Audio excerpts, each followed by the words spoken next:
আজকে অনেকটাই লেট হয়েছে, অনেকটা বলতে অনেকটাই লেট, প্রায় 2:30 বাজে। আমি 2:30টার সময় কখনো ভাত খাই না, তো আজকে অনেকটা লেট হয়ে গেছে বলে আমি 2:30টার দিকে খেতে বসছি। আমি একটু আগে স্নান করেছি, আজকে একটু ঘরটা পরিষ্কার করেছি, তো ওই জন্য লেট। আর পেছন দেখতে পাচ্ছ ছেলে খেয়ে ঘুমিয়ে পড়েছে, তোমাদের দাদাও এসছে, এসেও খেয়ে দিয়ে চলে গেছে। তার মধ্যে আমি স্নান করতে ঢুকলাম, তখনই এসছে জল, তো জলটা তো আর তখন ভরা হয়নি। তা আমি কি করলাম, আগে স্নান করে পুজোটা দিয়ে জলটা ভর, কেননা ভাত খাওয়া পেট নিয়ে কখনো জল করতে পারি না আমি, আমার প্রচুর ব্যথা করে, ওই জন্য আগে জলটা ভরে নিয়েছি। তো জল টল ভরে এখন খেতে বসেছি।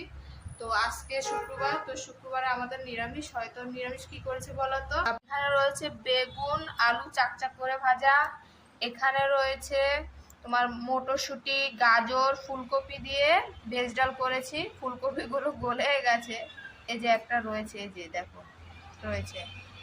তারপর এখানে করছে লাবড়া